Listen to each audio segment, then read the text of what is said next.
કેમ છે? સારું છે. અચાનક તું અહીંયા આટલા સમય પછી? હા, મમ્મીને ત્યાં આવી હતી એટલે. કેમ ચાલે છે? હમ કેમ ચાલે છે? ઠીક. બધું બરાબર? હા. આટલા વર્ષો પછી અચાનક અહીંયા એટલે અજીબ લાગ્યું નહીં?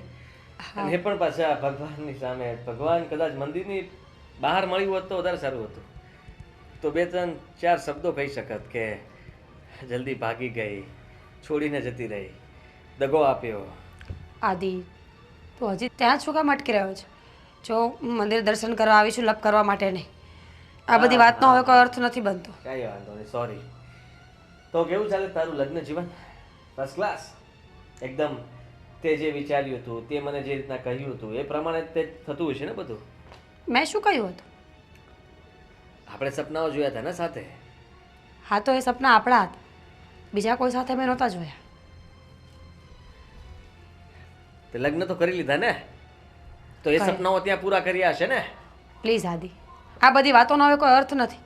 મેં લગ્ન કરી લીધા, એ વાત પતી ગઈ છે. તો હવે આગળ શું કામ વાત કરે છે? અને જો હું આ બધી વાતોમાં પડવા નથી માંગતી. હું હંમેશા માટે અહીંયા રહેવા આવી ગઈ છું. વાવ, એ પણ સારું કહેવાય. કેમ, તારો પતિ વિદેશ જતો રહ્યો છે કે બીજું કંઈ? ઓફ થઈ ગયા છે. મારા પતિ આ દુનિયામાં નથી. અને એ વાતને પણ 8 મહિના થઈ ગયા છે. સોરી મીરા, મને ખબર નહોતી. હું તો આટલા સમય પછી તું મળી તો થોડો ગુસ્સો આવી ગયો, એટલા માટે તારી સાથે આવી રીતના વાત કરી હતી.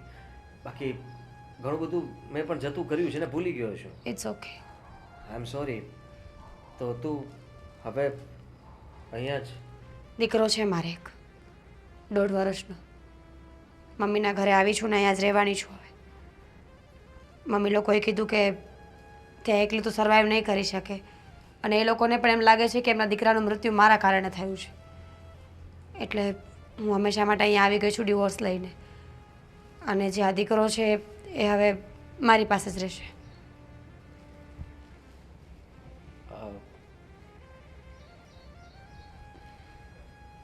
ઠીક છે. કંઈ કામકાજ હોય તો તું મને કહી શકે તે છે. લગ્ન કર્યા?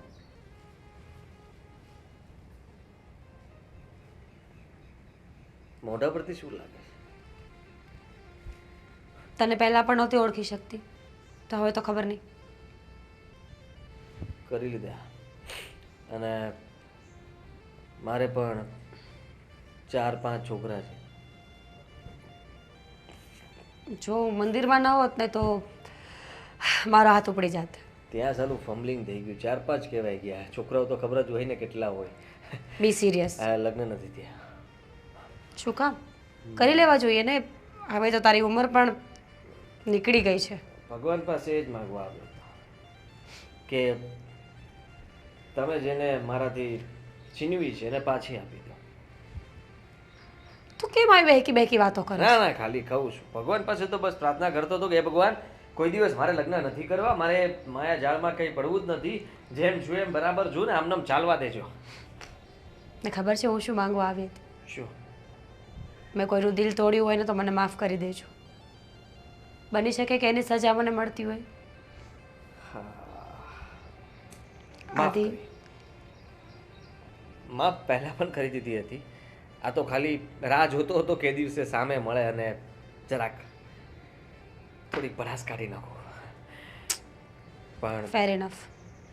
મારી ભૂલ હતી ને. મેં મારા મા બાપને પસંદ કર્યા તને નહીં, એટલે કદાચ તને ખોટું લાગ્યું હશે. પણ ઇટ્સ ઓકે. મને એ વાતની સજા મળી ગઈ છે ને હું ભગવાન પાસે રોજ એ જ માફી માંગવા આવું છું કે મારી બધી ભૂલોને માફ કરીને હવે મને નવી જિંદગી આપો. તથાસ્તુ. ભગવાન હતું. ખુશ રહેજે. જીવનમાં ક્યારેય દુઃખ નહીં લાવતી, અને જે થયું એને ભૂલી જા. ભૂલવામાં જ મજા છે મીરા. અને બીજું શું કહેતો હતો કે તારા દીકરાને તો મળાવો. મળાવીશ. જાઓ. હું જતી રહીશ.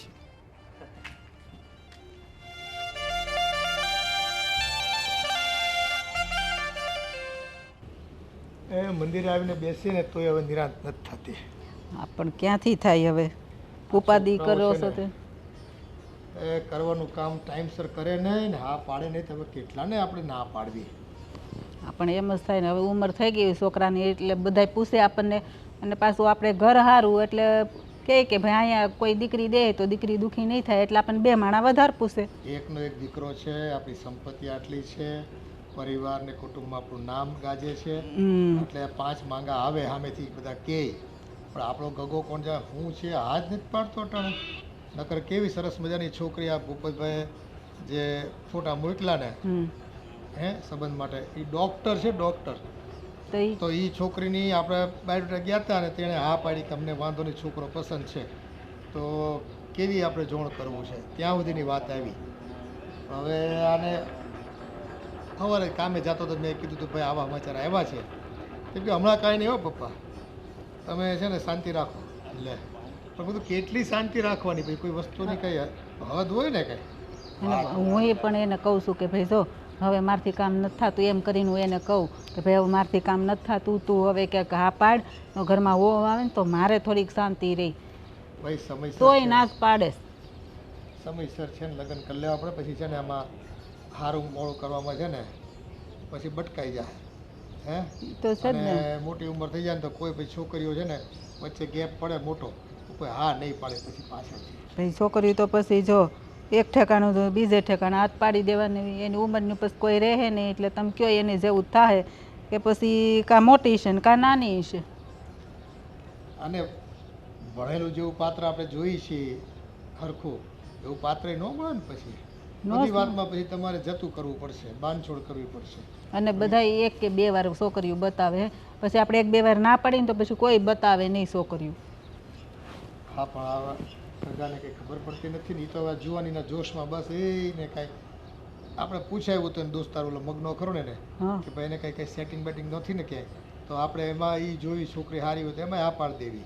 હા ભાઈ તો એ એમ મગનાય ના પડે કે ના હોય એમાં તમારો દીકરો બસ કામ કામ ને કામ બસ એને કામ સિવાય બીજા વસ્તુમાં કંઈ મન નથી લાગતું કેમ કે કોઈ દી અમારે એ વાત થતી જ નથી. તો પછી હા હશે હવે આ તો ના કેમ પાડે કંઈ ખબર નથી. એટલે તો કહું છું પછી હા કેમ નથી પાડતો એ નથી સમજાતું કે ભાઈ હવે ટાઈમ થયો છે મમ્મી પપ્પા કહે છે તો સારું ઠેકાણું ગોતીને બેસી જવાય. હે ભગવાન આ તો છે ને ભગવાન કૃષ્ણ પણ છે ને નાનપણમાં રાધાજી પસંદ કરતા એને હે ભલે લગ્ન ન થયા પણ આ તો એક ઇતિહાસને દંતકથાઓ કહે છે જીવનમાં. એટલે સમય પ્રમાણે છે ને આ બધું પાત્ર પસંદ કરીને ઘરે બારે થઈ જવું જોઈએ નકર પછી ને આ બધું દુનિયાદારીને જવાબ આપવા બહુ અઘરા છે. અને ઓલો બાજુમાં આપણે ઓલો ટીકાલાલ હે એ તો કેટલી ટીકા કરે આપણી કે કાં ભાઈ તમારા છોકરાને કંઈ ડોહો કરવો છે કાં બહુ નથી લાવતા રોજ એને આવતા જતા મને કંઈ કાં કંઈક થયો કીધી સગાઈના પેંડા ખવડાવો છો. એટલે મેં કીધું ભાઈ તું તારું કરની ભાઈ આવા આવા ગામમાં છે ને એક કરતાં એક ચડે એવા છે. અહીંથી પાદર સુધી જ આવીને ત્યાં સુધીમાં 3-4 જણા તો આપણે ટોકે છે. બને આજુબાજુવાળા કહે કે હવે તમારે આદિનું કેદી કરવું છે જોઈ કોઈ છોકરી જોણ કર્યું નકર અમારું છે આપણે કહીને આ બતાવો તો પછી બતાવે કોઈ નહીં ખાલી આપણને પૂછવા ખાતર પૂછે. એ બધા છે ને વાત લેવા ને પેટ લેવા હાટું કરે બધું આ બધું એને શું કેવી આ બધા દુનિયાને. પણ હવે જે તકલીફ આપણે છે એ પોતાના ઘરમાં હોય ને તો એને ખબર પડે. આપણે તો ભોગવી રહ્યા છીએ આપણા સંતાનને લીધે. આ ટાઈમસર છોકરા બહુ ભણી લઈને એ વાંધો છે પાછા હા ન પાડે.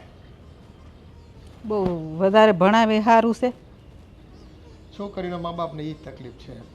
એ છોકરી થોડી ભણી લે એટલે એ પાછું ઊંચું જોણ હોય બધી બાબતનું. એને નબળું તો કાંઈ કોઈને ગમતું નથી.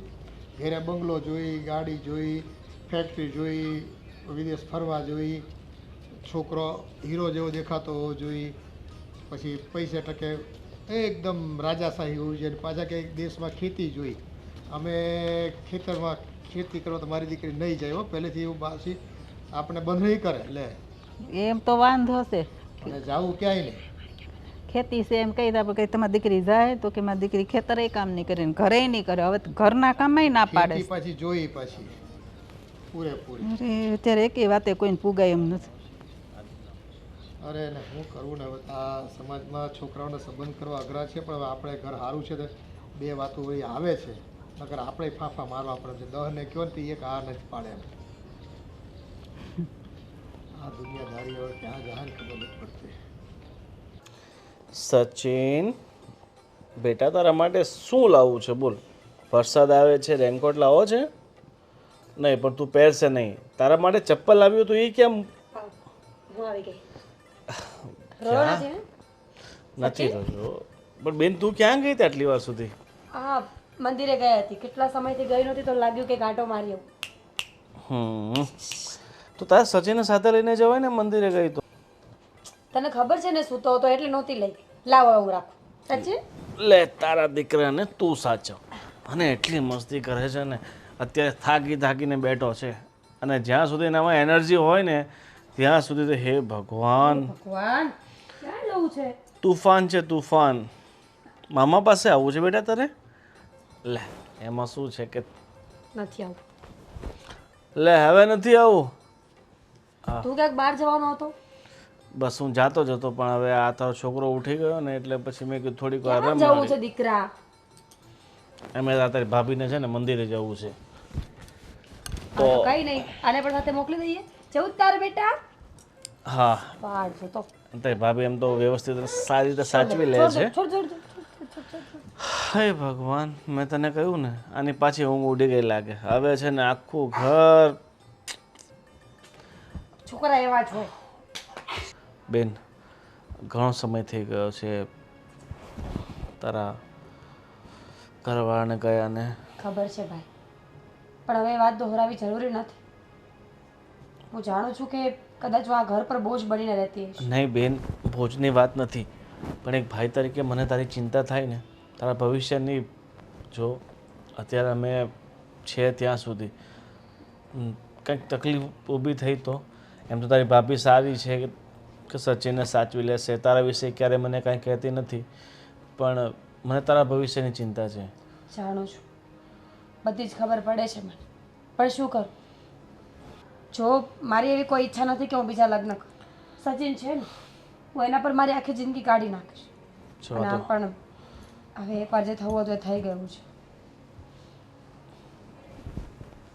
જો કાકાનો ફોન આવ્યો હતો, એ મને કહેતા હતા કે એક છોકરો છે અને એને તારી સાથે લગ્ન કરવાની હા પાડી છે. નહીં, અત્યારે મારી કોઈ ઈચ્છા નથી. મને થોડો સમય જોઈએ છે. લગ્ન કરવા હશે તો પણ હું વિચારીને જવાબ આપીશ. આ એટલું ઇઝી નથી ભાઈ. એકવાર આપણા લગ્ન તૂટી ગયા હોય અને આટલી મોટી ઘટના બની ગઈ હોય જીવનમાં, ત્યારે થોડો સમય તો લાગે વિચારવામાં. બેન તારી વાત સાચી છે, પણ મને તારા ભવિષ્યની ચિંતા હતી ને એટલે મેં તારી સાથે વાત કરી. જાણું છું તું મારા ભવિષ્ય માટે બધું કહે છે, પણ હું સચિન માટે વિચારું છું. જો તું સચિનની ચિંતા નહીં કર. તને જો એવું કોઈ પાત્ર મળી જતું હોય કે જે કદાચ સચિનને તારી સાથે સ્વીકારવા તૈયાર ન હોય તો સચિનની જવાબદારી હું અને તારી ભાભી નિભાવી લેશું. એ કેવો પ્રેમ? કોઈ માણસ મને પસંદ આવી જાય, હું કોઈ માણસને પસંદ આવી જાઉં અને અમારી વચ્ચે સચિન નડતો હોય તો એ પ્રેમ તો ખોટો જ કહેવાય ને. હું મારા બાળકથી વધારે પ્રેમ કોઈને ન કરી શકું.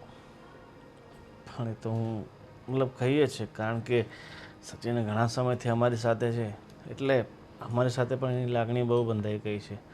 તે જોયું ને, હંમેશા મારી પાસે દોડીને આવી જાય છે. ક્યારેય મને એવું લાગતું નથી કે આ મારો ભાણિયો છે. એવું લાગે છે કે આ મારું જ સંતાન છે.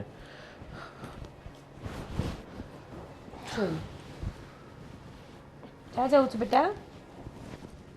એને છે ને હવે ગાડી પર ફરવા જવું છે. હા તો ચા આંટો મારવા લઈ. એટલે જ બહારનો રસ્તો બતાવે છે. ક્યાં જવું બધા?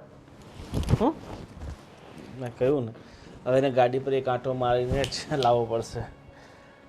ઠીક છે બેન, જો વિચાર કરજે ખાલી. એમ નથી કહેતો તું મને ભારે નથી પડતી, પણ હવે શું કરીએ? આ છોકરો ક્યાં રખડે છે ને કંઈ ખબર પડતી નથી. એ હવાર હાંજ બસ નોકરી ને એના મિત્રો ને એની મસ્તી. પણ તમે એને પૂછો છો કે નહીં કંઈ? અરે પૂછતા જ હોય ને ભાઈ, હવે એને એ ક્યાં હરખા જવાબ દે?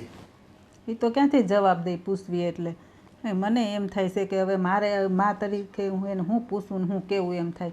બસ કહેવાતું હોય એમ કહેવાય, પણ તમે બાપ થઈને એમ બે શબ્દ કહી શકો. એ ભાઈ કહેવાની રીતે કહેતા જ હોય. હાલે આવી ગયા ગગા. નામ લેતા જ આવી ગયા. हाँ शैतान को याद किया और शैतान हाजिर. હવે મને શેતાન ગણો છો?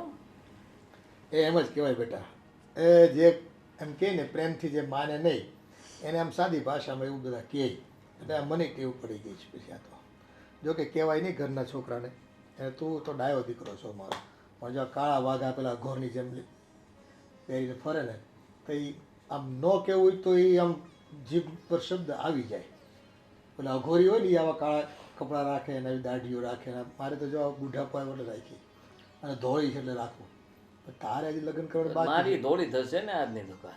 આ પણ થોડી થઈ પેલા કંઈક વિચારે એમ કઈ આ મુદ્દાની વાત કરી એને. એ લગ્નનું નામ પડે ને મોઢું ફરી જાય. વિચારી લીધું નથી કરવાના. લે ઓલી ડૉક્ટર છોકરી છે એલા એ બતાવી તો તને સવાર ફોટો ન બતાવ્યો. હે ઓલા ભૂપતભાઈનો મેસેજ હતો મારી ફોન ઉપર ને ફોટો મોકલાવ્યો તો મેં તને મોકલો તો તે મેં નથી જોયો. લ્યો અને રહી વાત ડૉક્ટર હોય કે ગમે તે હોય, મારે લગ્ન જ નથી કરવા તો શું પણ તમે મારી પાછળ પેલા પડી સંન્યાસ લઈ લેવાનો થાય છે કાંઈ. હે આ ગામ આખું પૂછે છે મને અટાણે જો ઘરમાં ભાઈ આપણું નામ છે આ સમાજમાં ને બધે એટલે 4 માણસ પૂછે કે તમારા દીકરાને લગ્નનું ગોઠવાઈ જતું હોય તો, અને પછી છે ને આ ગૌઢો થાય ને તો કોઈ છોકરી નહીં દે પછી. પપ્પા પ્લીઝ, તમે લોકો છે ને આમ હાથ ધોઈને પાછળ પડી ગયા છો. પણ હવે માનું છું કે મારી લગ્નની ઉંમર થઈ ગઈ છે, વધારે વર્ષો જશે તો પૂરું થઈ જશે, પણ એવું જરૂરી નથી હોતું કે લગ્ન કરવા જ પડે. કરવા જ પડે ને. આ તને ખબર છે આ ઘરના કામ મારથી થાય છે. હવે પછી જો હું રાંધવાની નથી, તમારે બહાર ખાવું ના ખાઈ લેજો. કામવાળી લાવે ને તેના હાથનું કંઈ ભાવે આપણને. હું શીખી જઈશ ને, હું રસોઈ બનાવીશ, તમારી મદદ હું કરીશ, તમને હું મારા હાથે જમાડીશ. હવે કેટલા દી પણ હવે છોકરાઓ રાંધે તો કે કામ ધંધો થોડી કે રસોઈ થોડી કરાય છે. કઈ રસોઈ કરવાની બાયુમાળાનું કામ છે, આપણું કામ છે. હજી તો આપણે જો આ ઘર છે, બીજા 2-4 બીજા પ્લાનિંગ કરવાના હોય, મકાન લેવાનું હોય, ફાર્મ હાઉસ લેવાનું હોય, ગાડીઓ લેવાની હોય, કેટલું બધું કામ છે. 2 પૈસા કમાતા હોય તો કંઈક પ્રોપર્ટીમાં ઇન્વેસ્ટમેન્ટ કરવાના હોય, લગ્ન કરવાના, એ ખર્ચા હજી બાકી તારા. પપ્પા જો તમે કહો છો હું સમજુ છું કે દરેક મા બાપને પોતાના દીકરાની ચિંતા હોય, એનું ઘર એના લગ્ન જીવન જોઈ લે એટલે શાંતિથી એને સારું લાગે કે વાહ અમારી આ આંખોની સામે અમારા દીકરા અને બહુ બંને કેટલા ખુશ રહે છે. આટલું સમજે છે તો પતાવ્યું ને ભાઈ, કેટલું ચેપ્ટરને સમજે છે. પૂરું કરીને પણ એમ નહીં પતે ને પપ્પા. પાછું કારણ કે ચેપ્ટર એમ પૂરું નહીં થાય. ચેપ્ટર શરૂ મેં જ કર્યું હતું અને ચેપ્ટર પૂરું પણ હું જ કરીશ. હું સામેથી કહીશ તમને, મને થોડો સમય આપો. પણ જો તને લગ્ન કોઈ હું કરવાની ના નથી પાડતો મમ્મી. અરે કાંઈ છે ઠેકાણું કેમ તું હું ઈ જ કહું ગોતી છું લીધું છે. તો કે જે હશે એ તમારી સામે આવશે, હું સામેથી વાત કરીશ, પછી તમે લગ્ન માટે વાત ચલાવજો, પણ અત્યારે નહીં. અત્યારે થોડો સમય ખમી જાઓ, થોડો સમય રાહ જુઓ, અને આવી રીતના ઉતાવળે ફોર્સ કરીને મને કોઈ પણ બીજી છોકરી સાથે મતલબમાં જેને હું ઓળખતો નથી, જે મને નથી ઓળખતી, એની સાથે મારે આખી જિંદગી કાઢવાની જરાક વિચાર તો કરો કે બહુ અઘરું કહેવાય. એ લગ્નમાં એવું નથી હોતું. લગ્નમાં જો ભાઈ આ તારી માં ક્યાં મને ઓળખતી હતી, હે એ તો ક્યાં ઓલા છેડે રહી ગામને પેલા કે 5 ગામ પછી. તો એ અમારા સંબંધ આ ટેકા ને તમે મોટા થઈ ગયા ને મને આ બીજું હોય હું કંઈ ના હોય એ તો બરાબર છે કે ટૈક્યા ને બીજું હોય શું, પણ હું કંઈક અલગ વિચારું છું, અલગ માનવાવાળો વ્યક્તિ છું, એટલા માટે મારા માટે તરત ના પાડવાના બાના ગોતમાં તું. હું અલગ માણસ છું, મારે અલગ વિચારધારા છે ને મને એ ફાવશે નહીં, ઓળખીતી નથી, પહેચાનતી નથી. એ ભાઈ તારે જે દી કરવા હોય તે દી કરજે બસ. અમે રોજ માથાકૂટ કરીને તારે પથ્થર હાથે માથા ફોડવાના. હવે આપણે છે ને કહેવાનું જ બંધ કરી દેવાનું. સામેથી કહીને તો હવે ના જ પાડવાના. હવે લગ્ન ઉપર છોકરી કરતો જ નહીં તમ તારે તું. બીજું હું થેન્ક યુ. જો એને એટલું જ જોઈ જો નફટ છે આ.